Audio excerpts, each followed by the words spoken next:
सुप्रभात छात्रों, आज हम कक्षा 7वीं में विषय हिंदी में व्याकरण में हमने संज्ञा पढ़ ली है। आज हम सर्वनाम के बारे में पढ़ेंगे।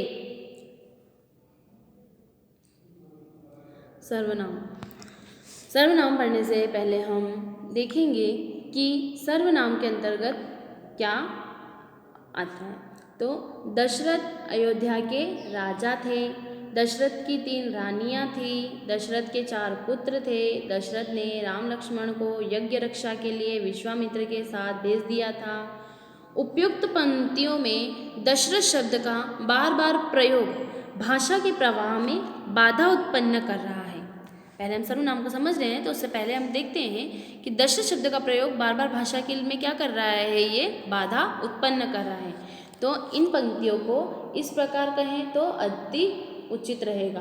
किस प्रकार से कहेंगे हम कि दशरथ अयोध्या के राजा थे, उनकी 3 रानियां थी और उनके 4 पुत्र थे। उन्होंने राम लक्ष्मण को यज्ञ रक्षा के लिए विश्वामित्र के साथ भेज दिया था। उपयुक्त पंक्तियों में दशरथ के स्थान पर प्रयुक्त मोटे छपे शब्द सर्वनाम कहलाते हैं। यानी कि उन्होंने, उनकी या उनके, ये जो शब्द हैं किसी को संबोधित करने के लिए वह शब्द सर्वनाम कहलाते हैं। तो सबसे पहले हम सर्वनाम के परीक्षा की दृष्टि से हम सबसे पहले सर्वनाम की परिभाषा को देखेंगे कि संज्ञा के स्थान पर प्रयुक्त सर्वनाम की परिभाषा लिखिए। तो संज्ञा के स्थान पर प्रयुक्त होने वाले शब्दों को सर्वनाम कहते हैं। संज्ञा के स्थान पर, संज्ञा की परिभाषा में हमने क्या पढ़ा था पहले कि संज्ञा किसी व्यक्ति, वस्तु, स्थान, उसके गुण आदि के नाम को हम संज्ञा कहते हैं। अब संज्ञा के स्थान पर प्रयुक्त होने वाले, जैसे कि राम, या राम को बुला रहे हम तो मैं, तुम, वह, हम, ये सभी क्या हैं, सर्वनाम शब्द के अंतर्गत आते हैं। सर्वनाम के पहला है हमारा प्रश्न, देखेंगे हम कि सर्वनाम के कितने भेद होते हैं, नाम सहित बताइए। तो सर्वनाम के कितने भेद होते हैं? सर्वनाम के 6 भेद होते हैं। कौन कौन से? पुरुषवाचक, निजवाचक, निश्चयवाचक, अनिश्चयवाचक, संबंधवाचक और प्रश्नवाचक। सबसे पहला है हमारा पुरुषवाचक। तो हम पढ़ेंगे, प्रश्न पढ़ेंगे हमारा पहला कि पुरुषवाचक सर्वनाम की परिभाषा लिखिए। तो पुरुषवाचक सर्वनाम की परिभाषा के अंतर्गत क्या आएगा कि केवल व्यक्तियों के नाम के स्थान पर प्रयुक्त सर्वनाम शब्द पुरुषवाचक सर्वनाम कहलाते हैं। कि किसी व्यक्ति के नाम के स्थान पर प्रयुक्त कोई व्यक्ति है तो हम उसे बुला रहे हैं, तो हम क्या कहेंगे? उसे बुला दो या उसे कह दो। तो हम क्या बोलेंगे? उस, क्योंकि वहाँ कोई और व्यक्ति खड़ा है, कोई है वहाँ पर, तो हम उसके लिए क्या कहेंगे? उसे, या वह व्यक्ति खड़ा है उसे बुला दो, ऐसा हम कहते हैं। तो ये शब्द क्या हैं? पुरुषवाचक सर्वनाम के अंतर्गत आते हैं। पुरुषवाचक सर्वनाम के भेद लिखिए, है ना। अब हम देखते हैं क्या है पुरुषवाचक सर्वनाम के भेद। तो पुरुषवाचक सर्वनाम के भेद: वक्ता, श्रोता और अन्य पुरुष के आधार पर पुरुषवाचक सर्वनाम के 3 भेद हैं, है ना। तो कौन कौन से हैं सर्वनामवाचक पुरुष के 3 भेद? कि प्रथम पुरुष वक्ता होता है। प्रथम पुरुष वक्ता कैसे? जैसे कि मैं या हम आदि, ये कौन है? प्रथम पुरुष। मध्यम पुरुष कौन है? पाठक या श्रोता होता है, जैसे कि तू या तुम या आप, है ना। श्रोता मध्यम पुरुष में कौन है? सुनने वाला। प्रथम पुरुष में कौन है? वक्ता, जैसे हम कह रहे हैं, जैसे कि मान लो मुझे ले लीजिए, मैं पढ़ा रही हूँ आपको, तो पहले मैं वक्ता हूँ, तो मैं क्या बोलूँगी? मैं आपको पढ़ा रही हूँ या हम आपको पढ़ा रहे हैं। तो हम शब्द क्या कहलाएगा? प्रथम पुरुष, मैं और हम। और मध्यम पुरुष में आप अगर सब सुन रहे हैं तो मैं क्या बोलूँगी? अगर एक स्टूडेंट है तो तू खड़ा हो जा। वहाँ अगर दो लड़कियाँ बैठी हैं, 2 बॉयज़ बैठे हुए हैं, तो मैं बोलूँगी तुम दोनों खड़े हो जाओ, आप बताओ। अगर आप सबको कुछ कहेंगे तो आप सब बताएंगे। तो ये तू, तुम, आप, ये कौन से के अंतर्गत आते हैं? मध्यम पुरुष के अंतर्गत। और अन्य पुरुष वक्ता व श्रोता के अलावा तीसरा व्यक्ति होता है, जैसे कि वह, वे, यह आदि, है ना।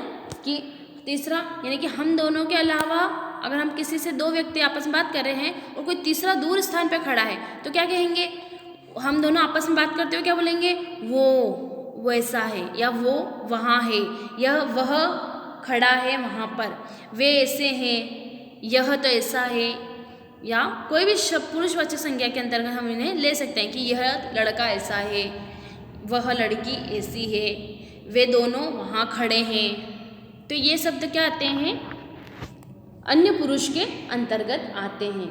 तो हमने पुरुषवाचक सर्वनाम के भेदों को जाना कि प्रथम पुरुष, मध्यम पुरुष और अन्य पुरुष, ये तीन भेद हैं इसके। और तीनों भेदों में प्रथम पुरुष में मैं और हम शब्द आते हैं, हम वर्ड प्रयोग होता है।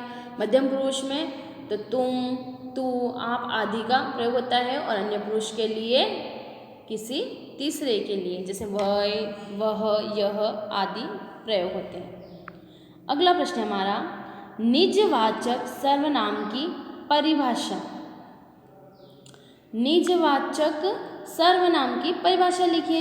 तो जहाँ आप शब्द का प्रयोग आदर सूचक के अर्थ में न होकर, ध्यान से सुनिए, जहाँ आप शब्द का प्रयोग आदर सूचक के अर्थ में न होकर स्वयं वक्ता के लिए होता है, उसे निजवाचक सर्वनाम कहते हैं, है ना।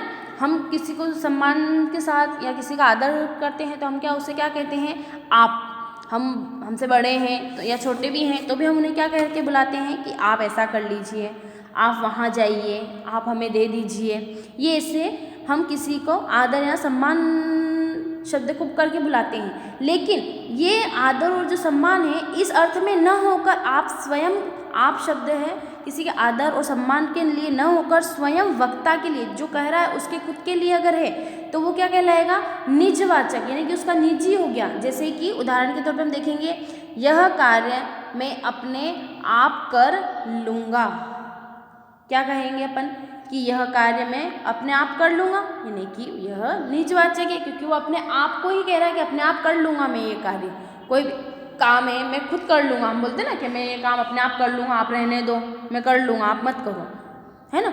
तो वो अपने आप के लिए कह रहा है, तो ये निजवाचक में आएगा। वह औरों को नहीं अपने आप को सुधार रहा है। हम कहते हैं ना, कोई व्यक्ति होता है तो वो क्या कहता है कि वह औरों को नहीं अपने आप को सुधार रहा है। दूसरों को सुधारने का कोई मतलब ही नहीं है, नहीं समझ रहा अगर कोई हमारी बात को, तो वो दूसरों को नहीं सुधारते हुए अपने आप को ही सुधार रहा है। तो इसमें भी आप किसके लिए आ रहा है, निजवाचक सर्वनाम के लिए। तो निजवाचक सर्वनाम का अर्थ यही है कि अपने आप जो शब्द है, आप शब्द का आदर सूचक प्रयोग, आदर सूचक यानी कि आप शब्द का प्रयोग हम दूसरों के लिए न करते हुए अपने लिए करें, तो वह निजवाचक सर्वनाम के अंतर्गत आता है। निश्चयवाचक, पहले हमने पढ़ा निजवाचक, अब हम पढ़े हैं निश्चयवाचक सर्वनाम की परिभाषा लिखिए। तो निश्चयवाचक सर्वनाम, अब निश्चयवाचक सर्वनाम बता रहा है वो, तो जिस सर्वनाम में किसी निश्चित व्यक्ति, वस्तु या स्थान का बोध हो उसे निश्चयवाचक सर्वनाम कहेंगे। नाम से ही सर्वनाम का मालूम पड़ रहा है कि निश्चयवाचक, यानी कि निश्चिंत है, निश्चय है वो, मतलब वो है वही कार्य। जैसे कि यह, वह, वे, ये आदि, है ना, कि कोई उस कार्य सर्वनाम के लिए वो व्यक्ति निश्चय कर रखा, उसका निश्चित है ये व्यक्ति ही है, या ये वस्तु निश्चित है कि ये वस्तु है। हम मार्केट गए और हमें अगर सब्जियां खरीदनी है तो हम सब्जी वाले के पास ही जाएंगे, खिलौने वाले के पास नहीं जाएंगे, क्योंकि हमें मालूम है कि सब्जी वाले के पास ही सब्जी मिलेगी। तो यह सब्जी का ठेला है, या वह कोई व्यक्ति है तो वह व्यक्ति, हमें मालूम है कि डॉक्टर यहीं हॉस्पिटल में ही मिलेगा, तो वह डॉक्टर हॉस्पिटल में है। ऐसे हम शब्दों का प्रयोग करेंगे। तो यह, वह, वे आदि ये सब क्या है, निश्चयवाचक शब्दों के अंतर्गत, सर्वनाम की परिभाषा के अंतर्गत आते हैं। अगला प्रश्न है हमारा, संबंधवाचक सर्वनाम की परिभाषा। संबंधवाचक सर्वनाम की परिभाषा लिखिए।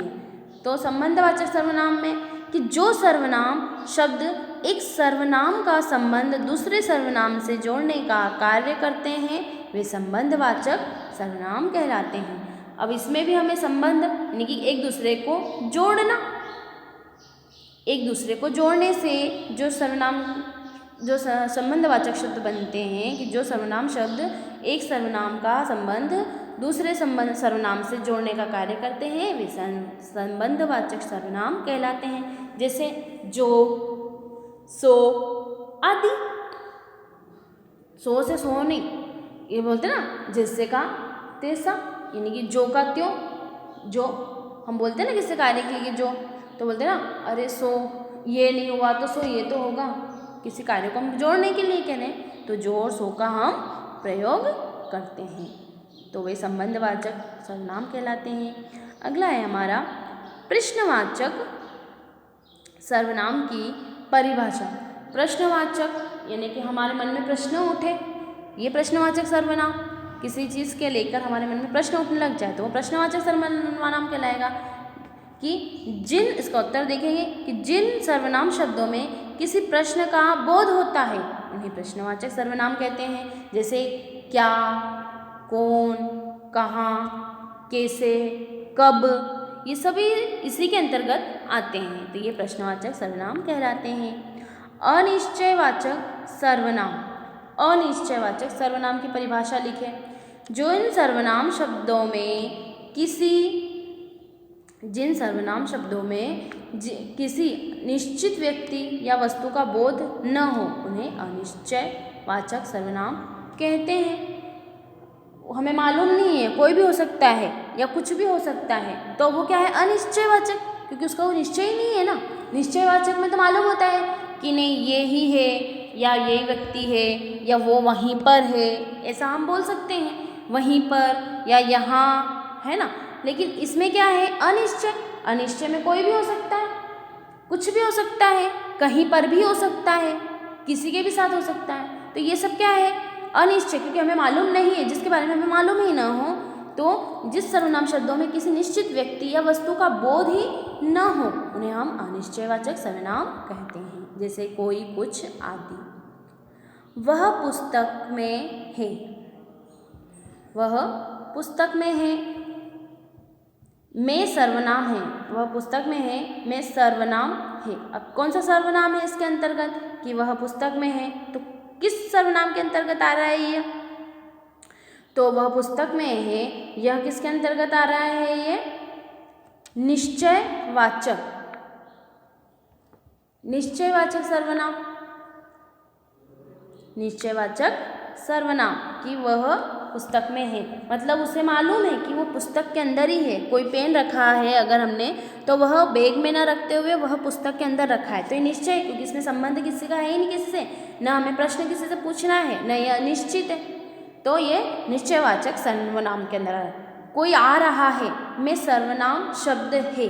अब कोई आ रहा है, कोई आ रहा है, तो मैं सर्वनाम शब्द क्या है, कोई, आ या रहा या कोई नहीं, तो क्या आएगा इसके लिए सर्वनाम शब्द हमारा कोई। क्या आएगा कोई। अगला है हमारा मैं आप ही चला जाऊंगा। वाक्य में सर्वनाम है, मैं आप में आप ही चला जाऊंगा, तो कौन सा है ये निजवाचक। कौन सा है ये निजवाचक सर्वनाम, क्योंकि इसने मैं आप ही चला जाऊंगा, मैं अपने आप ही चला जाऊंगा, तो ये निजवाचक, क्योंकि आप किसके लिए संबोधित हो रहा, स्वयं के लिए, निजी। राम ने श्याम से कहा तू पढ़ ले, मैं सर्वनाम शब्द है। तो राम ने श्याम से कहा, है ना, कि तू पढ़ ले, तो तू किसके लिए आ रहा है, राम ने श्याम से कहा, तो तू शब्द क्या आ रहा है, सर्वनाम शब्द के अंतर्गत आ रहा है, तो तू, मैं, वह, तो क्या आएगा हमारा, इसका सही उत्तर होगा तू, कि तू पढ़ ले में तू सर्वनाम शब्द है। इसी प्रकार से हमारे ये सर्वज्ञा के साथ अब हमारे सर्वनाम भी पूरे हुए हैं। अब हम विशेषण के बारे में पढ़ेंगे।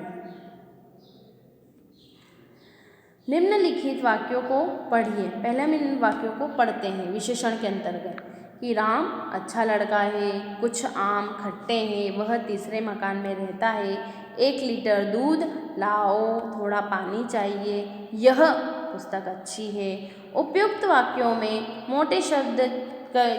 मोटे छपे हुए शब्द जैसे कि अच्छा, तीसरे, थोड़ा, कुछ, 1 लीटर, यह, ये शब्द कोई ना कोई गुण, संख्या, नाप आदि विशेषताएं बता रहे हैं, अतः ये शब्द विशेषण कहे जाते हैं तथा जिसकी विशेषता बता रहे हैं वह शब्द विशेष्य कहे जाते हैं। यानी कि अच्छा, कुछ, 1 लीटर, तीसरे, थोड़ा, ये शब्द क्या है, किसी की विशेषता को बता रहे हैं, तो ये शब्द क्या कहेंगे, विशेष्य कहे जाएंगे। पहला प्रश्न हमारा कि विशेषण किसे कहते हैं, तो विशेषण किसे कहते हैं कि जो शब्द संज्ञा या सर्वनाम की विशेषता बताते हैं उन्हें हम विशेषण कहते हैं। विशेषण के कितने भेद होते हैं, नाम से बताइए। तो विशेषण के कितने भेद हैं, विशेषण के 4 भेद हैं। कौन कौन से हैं वो चारों भेदों को देखेंगे हम कि विशेषण के 4 भेद हैं। पहला है गुणवाचक विशेषण, फिर संख्यावाचक, फिर संख्यावाचक में कौन सी संख्या है कि निश्चित संख्यावाचक और अनिश्चित संख्यावाचक, दोनों प्रकार के, ये निश्चित भी है कोई संख्या और अनिश्चित भी है। गुण में किसी के गुणवाचक हो गया तो निश्चित, ये संख्यावाचक में भी निश्चित और अनिश्चित दोनों संख्याओं के बारे में हो गया। परिमाणवाचक, तो अब निश्चित परिमाणवाचक और अनिश्चित परिमाणवाचक, यानी कि इसमें परिमाण क्या निकलता है। और एक है सार्वनामिक, क्या है, एक और सार्वनामिक विशेषण। अगला प्रश्न है हमारा गुणवाचक विशेषण किसे कहते हैं। गुणवाचक विशेषण हम किसे कहते हैं, तो गुणवाचक विशेषण किसे कहते हैं कि जिन शब्दों से संज्ञा के गुण, दोष, दशा, स्वभाव, रंग, अवस्था, आकार आदि का बोध होता हो उन्हें हम गुणवाचक विशेषण कहेंगे। अब गुणवाचक विशेषण में हम क्या देखेंगे कि राम अच्छा लड़का है, तो अच्छा क्या है, गुण है उसका, राम का गुण है क्योंकि वह अच्छा है ना। अब क्या है, यह वृक्ष क्या है, सूखा है, यह वृक्ष क्या है, सूखा है, तो ये क्या है, वृक्ष सूख गया तो दोष में आ रहा है इसका, या इसका दोष है किया या इसका स्वभाव है।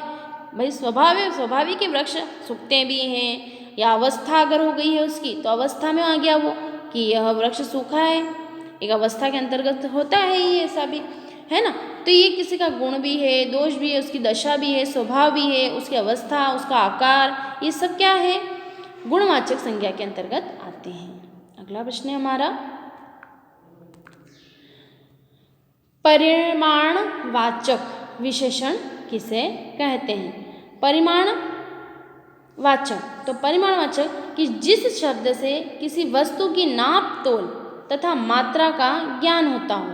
नापने तोलने की वस्तुएं और या उस कितनी मात्रा में है, कितने ग्राम में है, तो उन सब चीज़ों का हमें ज्ञान होना, उसे हम क्या कहेंगे, परिमाणवाचक विशेषण। जैसे कि थोड़ी सी बर्फी, बर्फी कितनी, थोड़ी सी, यानी कि मात्रा हमें मालूम है कि हमें थोड़ी ही चाहिए। 2 किलो आम, यानी कि उस वजन में हो गए वो कि इसका वजन कितना है, इसका नाप रहे हैं, हम इसे तोल रहे हैं, तो तोलने से मालूम पड़ जाएगा कि ये कितने किलो है, तो हम इसे परिमाणवाचक विशेषण कहेंगे। अगला हमारा संख्यावाचक विशेषण। संख्यावाचक विशेषण किसे कहते हैं, तो संख्यावाचक विशेषण किसे कहेंगे हम कि जिस शब्द से संख्या या गिनती का बोध होता है उसे हम संख्यावाचक विशेषण कहते हैं। जैसे कि 5 आम, कुछ लोग आदि, है ना। संख्या से मालूम पड़े कि जिस शब्द से संख्या या गिनती का हमें बोध हो जाए वो क्या कहलाएंगे, संख्यावाचक विशेषण कहलाएंगे।